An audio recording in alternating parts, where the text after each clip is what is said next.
Dan saudara, kita masih melanjutkan perbincangan soal perjalanan timnas Indonesia di babak kualifikasi Piala Dunia yang saat ini masih berada di babak keempat dan sudah dipastikan sebenarnya lolos ke babak keempat, dan saat ini masih laga babak ketiga maksud kami. Yang saat ini sedang dijalani adalah laga melawan tuan rumah Jepang, dan informasi terakhir yang kami peroleh, kita di babak pertama setelah turun minum tertinggal 3-0 lewat 2 gol Daichi Kamada dan juga Takefusa Kubo. Kita akan berbincang kembali bersama analis sepak bola yang sudah hadir di studio, Bung Kesit Handoyo. Bung Kesit, selamat malam. Selamat malam, Mas Radi. Dan juga melalui sambungan Zoom ada mantan pemain timnas Isnan Ali. Selamat malam, Bung Isnan Ali. Selamat malam. Oke. Halo, Isnan.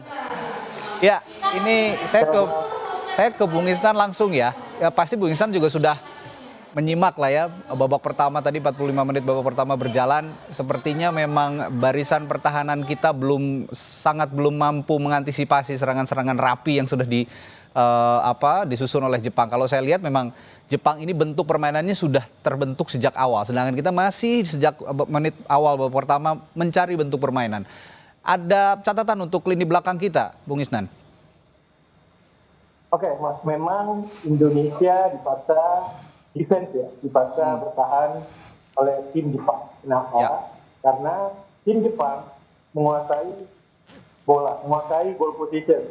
Dan ketika membangun serangan, memang pemain Jepang selalu melakukan sirkulasi bola yang cepat dan sangat berbahaya. Kayak gitu dengan passing vertikal atau seluruhan pemain Jepang yang menggunakan lebar lapangan, dan bagaimana pemain-pemain Jepang menciptakan ruang untuk pemain-pemain yang lain. Ini yang membuat tim Indonesia sangat kesulitan untuk mengantisipasi serangan-serangan yang variatif yang dibangun oleh pemain-pemain Jepang. Ya, memang sangat variatif. Betul sekali apa yang dikatakan Bung Isnan. Kalau saya menyimak tadi 45 menit babak pertama, ada serangan yang dibangun dari sayap, ada serangan dari tengah, ada umpan silang, ada umpan terupas begitu. Ini yang terkadang juga menyulitkan barisan pertahanan kita untuk mengantisipasi serangan-serangan yang dibangun oleh Samurai Biru. Kalau Anda melihat sebenarnya karakteristik timnas Jepang, Bung Isnan, dari zaman Anda masih bermain bola begitu ya di timnas juga, seberapa besar progres yang ditunjukkan oleh tim Samurai Biru yang bisa juga diambil pelajaran oleh timnas Indonesia? Ya, memang kita ketahui semua timnas Jepang adalah salah satu DNA di Asia yang selalu lolos di fase World Cup. Saya juga pernah bermain dengan pemain-pemain Jepang. Saya pernah bermain di Stadion Osaka, di Gamba Osaka. Saya pernah bertemu dengan Endo yang bermain di Osaka. Dan memang kita kualitas individu kita dan sistem bermain kita memang sangat ketinggalan jauh oleh tim Jepang. Ini banyak yang harus kita pelajari. Bagaimana Jepang membangun grassroots-nya dari usia dini itu bukan instan, tapi bagaimana sudah puluhan tahun dari sekolah-sekolah dasar, akademi. Inilah yang jadi PR buat kita. Tapi kita jangan fokus saja di senior, tapi kita harus benar-benar terjun ke bawah, memperhatikan. Karena fundamental ini sangat penting, fondasi ini sangat penting. Kalau kita fokus di atas saja, kita lupa di bawah, ya ini kita selalu ketinggalan oleh tim-tim maju seperti Jepang, Korea, Arab Saudi. Dan rasa itu yang kita penting untuk membangun sepak bola di Indonesia. Oke, Bung Kesit, kalau kata Bung Isnan Ali, Jepang itu sudah puluhan tahun memang membangun tim ya, dan sekarang yang dirasakan adalah kekompakan tim yang luar biasa. Sudah setara Eropa kalau saya bilang permainan timnas Jepang ini. Tapi berada di titik ini, timnas Indonesia yang meskipun sekarang berada di posisi ketertinggalan 3-0, tapi yang kita harus evaluasi, yang harus kita syukuri sekaligus juga, ya, berada di titik ini melawan Jepang misalnya di fase terakhir babak ketiga. Apa yang bisa Anda analisis dari sini? Ya, mungkin karena pertandingan ini memang sudah tidak menentukan lagi ya, tidak akan mempengaruhi langkah Indonesia yang sudah lolos ke round keempat. Jepang yang juga sudah memastikan diri merebut tiket ke Piala Dunia 2026. Jadi memang pressure-nya pasti beda ya. Buat para pemain Indonesia beda kalau misalnya pertandingan ini akan sangat menentukan hasilnya. Misalnya kalau Indonesia kalah pasti tersingkir, atau Indonesia hanya butuh hasil imbang misalnya. Pasti akan beda atmosfernya. Tapi lagi-lagi bahwa Jepang adalah tim yang memang kualitasnya sudah kualitas Eropa ya. Mereka adalah langganan Piala Dunia, tim yang selalu tampil di Piala Dunia. Dan saya pikir kalau dalam situasi di mana Indonesia pada saat ini mendapatkan pressure yang begitu tinggi dari Jepang, ya saya pikir lumrah. Walaupun Jepang sudah lolos, tapi mereka ternyata tidak sedikit pun mengurangi tekanannya. Mereka tidak sedikit pun mengurangi performanya ketika menghadapi tim yang sebenarnya juga sudah tidak memiliki beban gitu ya. Tapi ya inilah Jepang gitu. Mereka menunjukkan bagaimana kerjasama tim itu berjalan dengan baik sekali. Kualitas pemain lapis kedua dengan lapis pertama sama baiknya. Sama gitu loh. Ini yang membuat Jepang kemudian sulit sekali untuk bisa ditaklukkan. Ya, jangankan Indonesia kalau dibilang ya, tim-tim Eropa juga ketar-ketir. Oh iya betul. Tim-tim Eropa juga pada saat ini saya kira kalau menghadapi Jepang, mereka juga tidak kemudian berani memandang remeh ya. Pasti mereka juga menganggap bahwa Jepang adalah tim yang tangguh. Ya.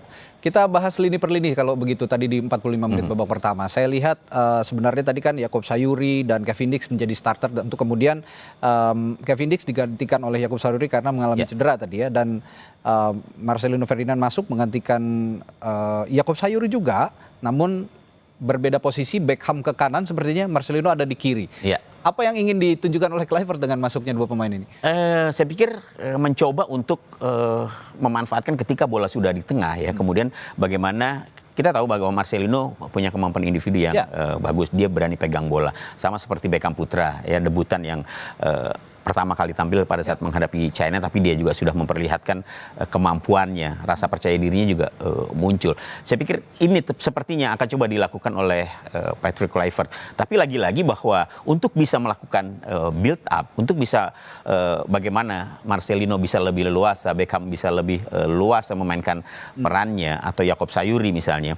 Ya tentunya dari lini pertahanan harus build up-nya harus betul-betul tertata begitu ya. Tadi sepanjang babak pertama misalnya kita lihat build up yang coba dilakukan oleh para pemain Indonesia tidak berjalan dengan sempurna. Ketika berhasil melakukan clearance, mencoba untuk build up, itu kan bola langsung dibuang ke depan. Yang penting, yang penting daerah pertahanan aman dulu gitu. Karena memang pressure yang dilakukan oleh pemain-pemain Jepang sangat luar biasa pressure sekali. Dan kecepatan berpikir kalau saya lihat.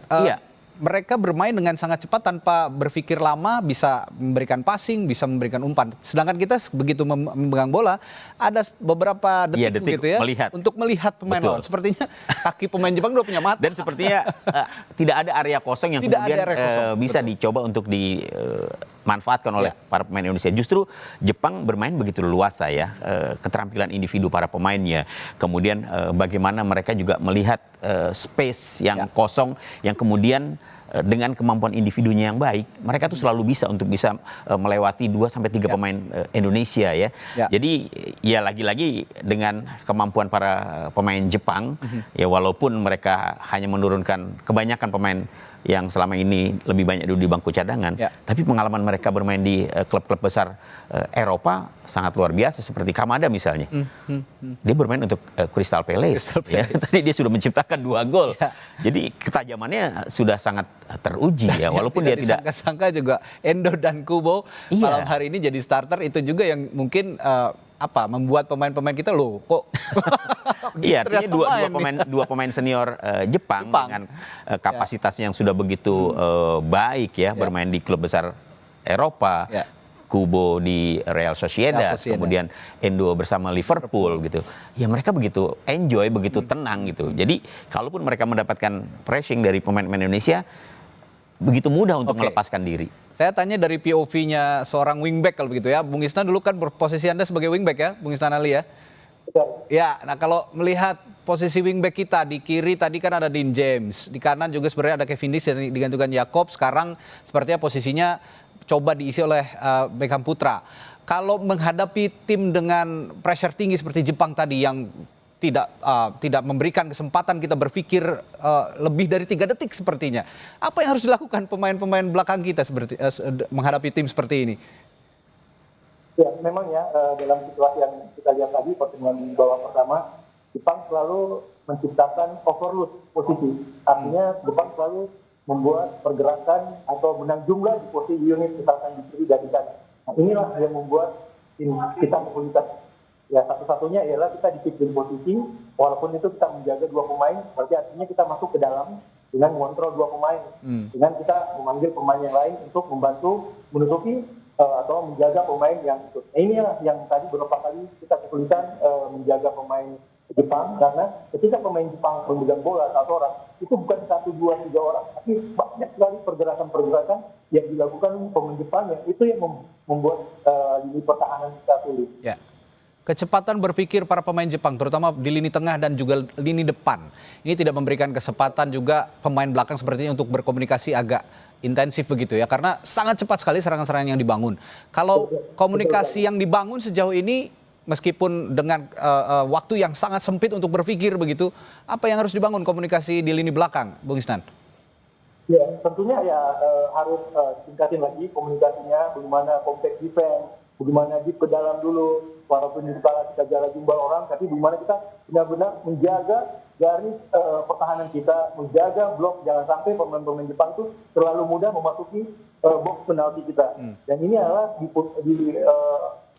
dipentingkan atau di cara berpikir yang cepat, yang mana mengontrol pertandingan, read the game, bagaimana kita membaca permainan, kapan kita pressure, kapan kita zona. Ya, ini harus dibangun dari semua pemain-pemain kita di belakang, terutama komando dari penjaga gawang itu di Emil, saya rasa. Banyak komunikasi pemain-pemain belakang kita. Oke, kalau bicara postur juga Bung Kesit, pemain-pemain kita kan juga tidak kalah ya. Jepang itu juga tidak banyak postur yang besar begitu, yang tidak tinggi begitu, tapi mereka memang punya kecepatan yang luar biasa. Tapi yang jadi catatan tadi gol pertama Daichi Kamada melalui umpan silang yang dibangun dari sisi kiri pertahanan penyerangan mereka, ini tidak bisa diantisipasi oleh trio back kita yang punya postur yang cukup tinggi sebetulnya. Apa yang terjadi sebenarnya dengan 3 back kita antisipasi bola-bola seperti ini? Nah, Isnan nih pemain sayap nih, dia biasanya tahu kalau umpan-umpan crossing biasanya penjaga gawang agak-agak sulit memang mengantisipasi ya. Apalagi kemudian dia harus memperhatikan arah bola, tapi di sisi lain ada pemain lawan yang juga pastinya berada di depan gawang ya. Dan itu menjadi tugas para pemain belakang sebenarnya untuk bisa mengantisipasi setiap pergerakan lawan. Dan ketika bola-bola crossing seperti itu, memang penjaga gawang konsentrasinya adalah ketika bola dilepaskan dari pemain yang melepaskan crossing, itu kemudian melihat arah bola. Tapi kadang-kadang kan bola cepat, kemudian ada pergerakan pemain yang memang sudah menunggu umpan, dan ini yang sulit diantisipasi oleh seorang penjaga gawang. Karena itu dari pemain belakang yang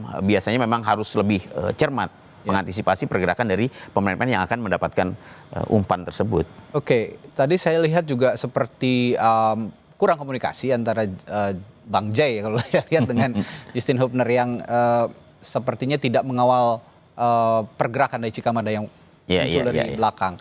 Nah, kalau bicara apa namanya penyerangan dan juga bertahan, saya lihat tadi Jepang punya formasi yang sama sebetulnya, 3-4-3 dengan skema bertahan yang juga tidak jauh berbeda. Kalau bertahan itu menjadi 5-4-1, tapi bermain wide, bermain lebar, sehingga ruang yang diciptakan di lini tengah, di lini depan juga masih terbuka lebar. Tapi bisa dengan sekejap menutup pergerakan kita ketika kita sedang memegang bola. Ini sebenarnya bisa dicontohkan oleh timnas kita. Oh iya, tapi kan lagi-lagi bahwa itu butuh chemistry yang sangat, masalahnya ada di chemistry. Iya, chemistry yang sangat dalam lah ya di antara masing-masing pemain. Kemudian juga kemampuan individu dari para pemain. Kemudian mereka sudah sering bergabung ya. Mereka sudah saling tahu satu sama lain. Kemudian bagaimana menjalin kerjasama di lapangan. Dan satu lagi, Jepang memainkan gaya apapun enak gitu loh. Dia buntu dari kanan, dia ke kiri. Buntu di kiri, dia ke tengah. Jadi semua lini betul-betul bisa mereka manfaatkan. Pergerakan tanpa bola pemain-pemain Jepang ini juga sangat dahsyat. Ini yang kemudian menyulitkan para pemain Indonesia, khususnya di lini pertahanan, ketika kemudian serangan kilat itu dilakukan oleh pemain-pemain lawan. Oke, nanti kita akan bahas bagaimana kira-kira skema yang akan berjalan di babak kedua dengan pemain-pemain yang sudah diganti. Tadi Kevin Dix yang keluar digantikan oleh Yakob Sayuri, namun Yakob juga tidak bertahan lama, akhirnya digantikan juga oleh Marcelino Ferdinand. Dengan Marcelino Ferdinand ada di sisi kiri, Beckham di kanan, dengan trio back yang masih sama yang dipasang di lini belakang kita. Bagaimana kita akan juga menghadapi babak kedua melawan Jepang? Mampukah setidaknya memberikan perlawanan dan juga Iya. cetak gol di kandang Jepang, dan ini menjadi pelajaran yang sangat berharga tentunya untuk menghadapi babak keempat kualifikasi Piala Dunia. Akan kita bahas setelah jeda di Sapa Indonesia Malam. Tetap bersama kami. Saudara, kita akan lihat sebelum pertandingan gelandang timnas Joey Pelipesi bilang tidak sabar menghadapi tim Jepang. Nah, meski mengakui Samurai Biru adalah tim yang kuat, tapi skuad Garuda menurut dia akan terus berusaha memberikan hasil yang terbaik. It's going to be a serious job for us tomorrow in the game. But that's also what I like about it. You know, it's a big challenge against really good players, disciplined players. What I said, I look also really forward to challenge them. Saudara, Kompas TV melalui akun media sosial Instagram sempat mengunggah tebak skor Timnas Garuda versus Jepang yang berlangsung pada sore hari ini. Banyak warganet yang antusias untuk menyampaikan prediksi skor mereka, diantaranya adalah dari @ucupbahdim. Dalam kolom komentar ia menyebut skor 2-0 untuk kemenangan Indonesia katanya. Aduh, ini berbanding terbalik, tapi kita harus tetap semangat. Yang dihasilkan dari gol Beckham Beckham Putra dan Ole Romani katanya. Lalu ada juga dari @joda_84 yang menyebut sepertinya sama-sama kuat, yang penting jangan sampai kalah mental duluan dan usahakan bikin angka lebih awal katanya.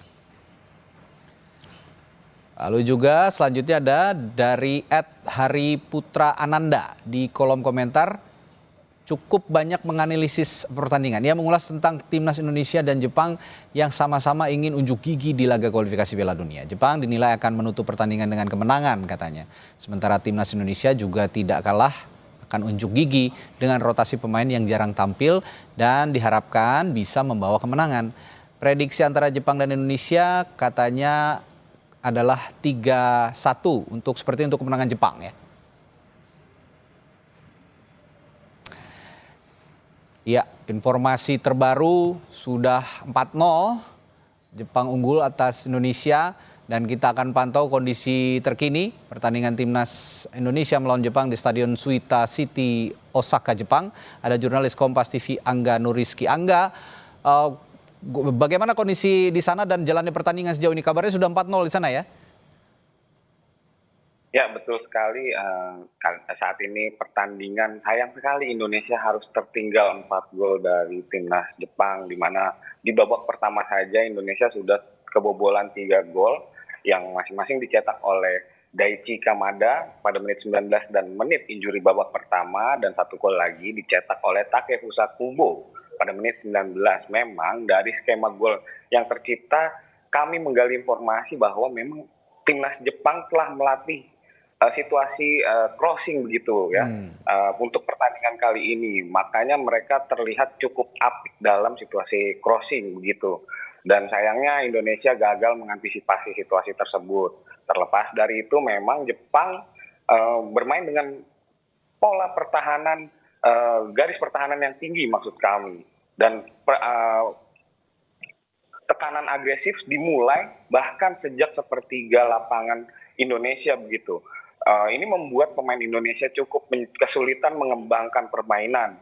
Bahkan Indonesia yang pada saat ini menurunkan 5 pemain yang tidak bermain sebagai pemain inti pada saat melawan China maksud kami, harus kesulitan menghadapi situasi ini. Dan ini baru saja terjadi gol kelima untuk Jepang begitu ya Bung ya. Oke, sudah 5-0.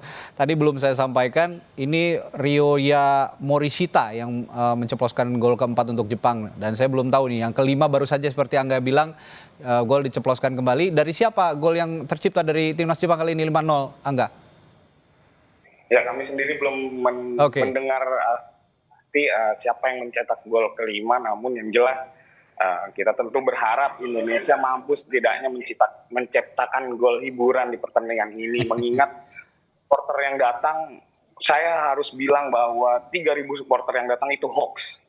Saya pastikan itu hoax, karena dari pandangan mata seperempat kapasitas Stadion Suita yang berjumlah 40.000 itu diisi oleh supporter timnas Indonesia yang didominasi dengan warna merah begitu.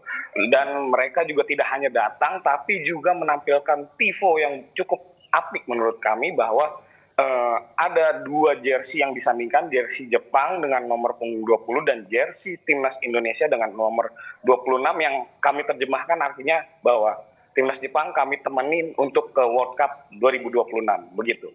Ya, kendati kalah 5-0 tapi tidak menyurutkan Garuda Jepang ya, komunitas supporter Indonesia yang ada di Jepang yang menampilkan aksi-aksi atraktif termasuk yang diungkapkan Angga tadi, tifo yang luar biasa. Ini juga diharapkan tetapi masih bisa ada perlawanan dari timnas kita sehingga gol hiburan disebut Angga tadi juga bisa menjadi pelipur lara ya tim supporter para timnas Indonesia yang ada di Osaka, Jepang. Baik, terima kasih. Angga melaporkan langsung dari Osaka, Jepang. Kami akan perbarui informasi dari Anda nanti kembali. Dan saudara, kami juga masih akan kembali sesaat lagi di Sapa Indonesia Malam, tentu saja masih dengan bahasan pertandingan laga terakhir di babak ketiga antara timnas Jepang melawan timnas Indonesia di Osaka. Tetaplah bersama kami. Lanjutkan perbincangan kembali bersama mantan pemain timnas Indonesia Isnan Ali dan juga analis sepak bola Bung Kesit Handoyo. Saya ke Bung Isnan lagi. Bung Isnan sudah 5-0 nih posisinya dan lagi-lagi sepertinya komunikasi di lini belakang yang kurang bisa diantisipasi tadi. Gol dari yang keempat dari Ryoya Morishita dan gol kelima dari Suto Machino. Kalau Ryoya Morishita tadi golnya akselerasi individu dan kalau tadi Suto Machino saya mendengar golnya ini ada kesalahan komunikasi di lini belakang yang mengira offside ternyata tidak begitu sehingga dengan bebas bisa berakselerasi di area pertahanan kita dan menceploskan gol. Bagaimana Anda melihat gol keempat dan kelima, Bung Isnan?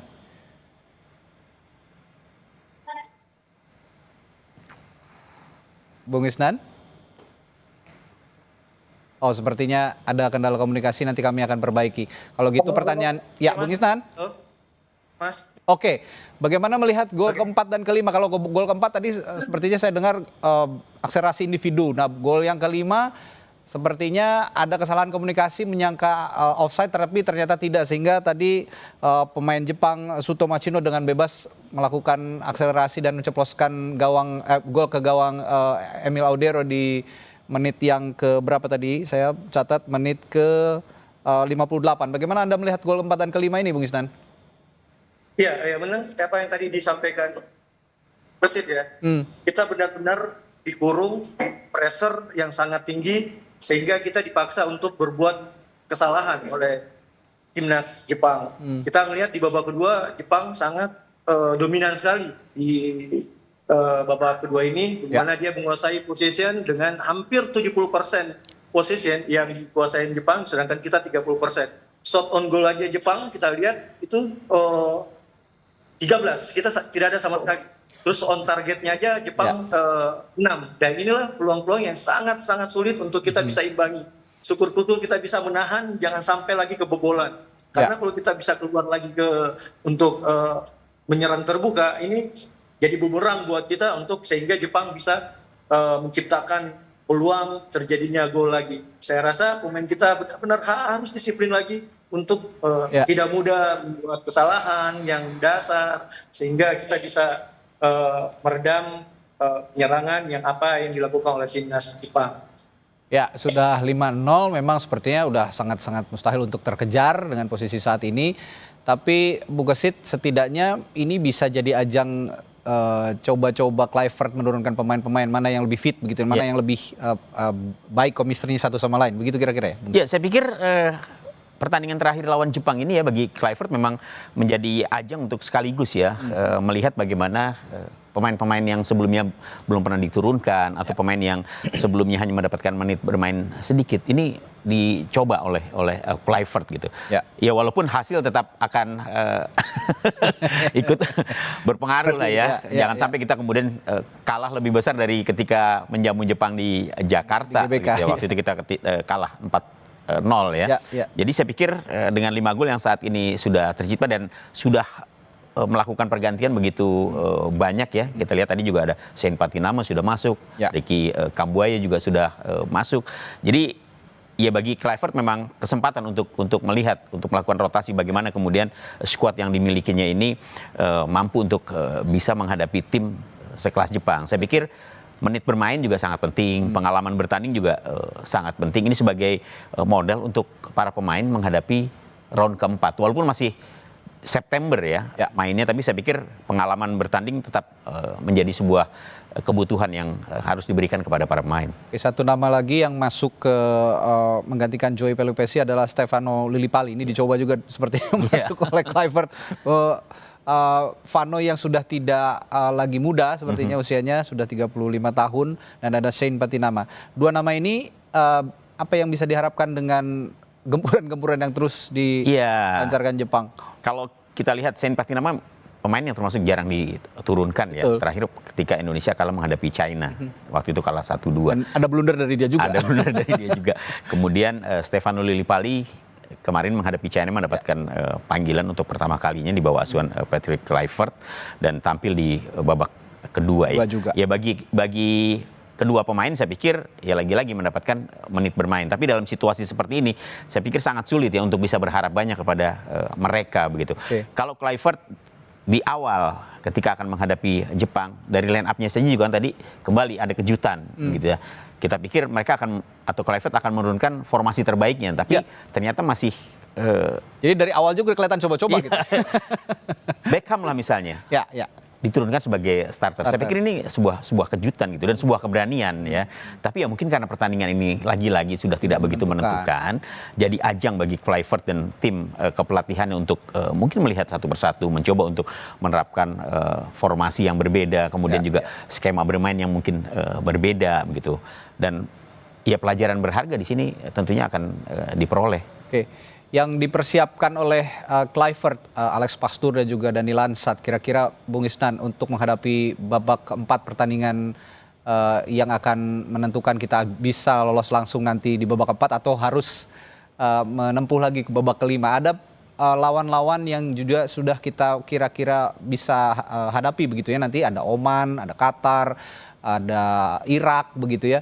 Dari calon-calon lawan kita ini kalau menurut Bung Isnan, Anda punya preferensi sebenarnya kita lebih baik lawan siapa gitu, meskipun ya sama-sama tim Timur Tengah nih Bung Isnan. Kalau saya memilih mungkin lawannya ketemu sama Oman ya, karena mungkin kalau saya Oman ya kualitasnya nggak terlalu jauh sama kita, mungkin juga kalau dilihat dari materi permainan materi pemain kita mungkin sekarang kita di atas Oman, beda sama Iran atau Qatar yang kemarin tuan rumah Piala Dunia, Iran yang benar-benar punya tim yang memang juga salah satu yang sering ikut di final World Cup. Tentu tim pelatih Patrick Kluivert harus mempersiapkan timnya, bagaimana ini menjadi pelajaran ketika melawan Jepang, bagaimana memperbaiki sistem-sistem permainan dari defender, middle force dan attacking ya yang harus benar-benar dibangun chemistry-nya, bagaimana bisa meredam pemain, karena Jepang sama timnya nanti kita lawan di ronde 4 ya tim-tim Timur Tengah pasti gaya bermainnya beda. Jadi inilah mungkin disiapkan nanti oleh tim analis yang mungkin Coach Vector bisa memberikan informasinya ke Patrick Kluivert bagaimana membangun tim ini agar lebih baik lagi untuk menghadapi timnas Oman, Qatar atau Iran. Ya, ini calon-calon tim yang akan dihadapi dari Timur Tengah sepertinya begitu. Dan yang tidak kita lupa juga, Bung Isnan dan Bung Kesit, meskipun timnas kita belum seutuhnya terbentuk begitu, tapi kita punya supporter yang luar biasa dan seringkali juga menjadi penentu, pelecut semangat buat pemain-pemain timnas. Nah, ini dukungan supporter Indonesia yang terus bergema ini meskipun pertandingan berlangsung jauh dari tanah air di Osaka, Jepang, supporter timnas Garuda bahkan sudah tiba di Stadion Suita sejak siang hari. Kami punya liputannya untuk Anda berikut ini.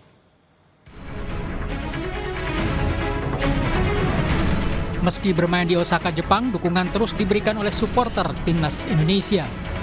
Pendukung timnas sudah sejak siang tadi berdatangan ke Stadion Suita, Osaka.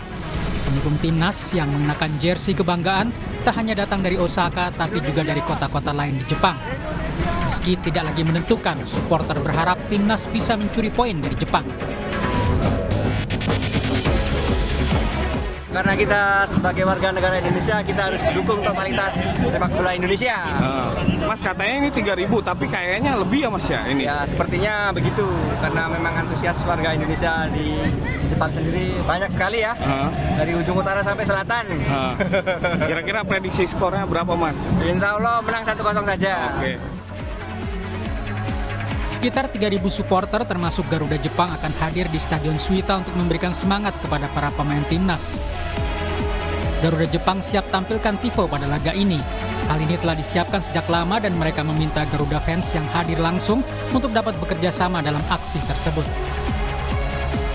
Nanti bakal ada tifo yang sepanjang dan selebar 30 meter dan nanti salah satunya yang Mbak Fitri duduk di bangkunya itu Mbak Fitri juga ikutan koreonya gitu. Wah, sesemangat itu. Cuma kan aku nanya, tifonya apa? Mereka masih merahasiakan karena biasanya dari para supporter itu selalu merahasiakan karena ingin memberikan surprise di saat lagi live. Harapan untuk meraih hasil terbaik juga disampaikan pendukung timnas di tanah air. Mereka ingin skuad Garuda mempertahankan penampilannya saat mengalahkan Tiongkok. Saya rasa akan lebih bagus ya karena mereka udah punya semangat yang baru waktu lawan Cina.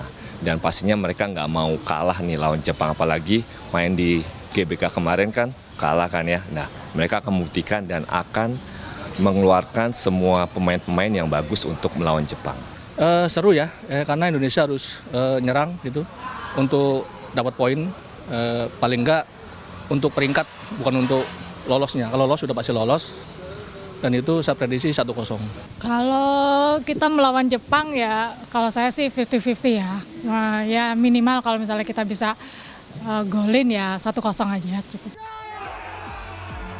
Kemenangan atas Jepang akan menjadi torehan manis di pertandingan terakhir grup C bagi timnas.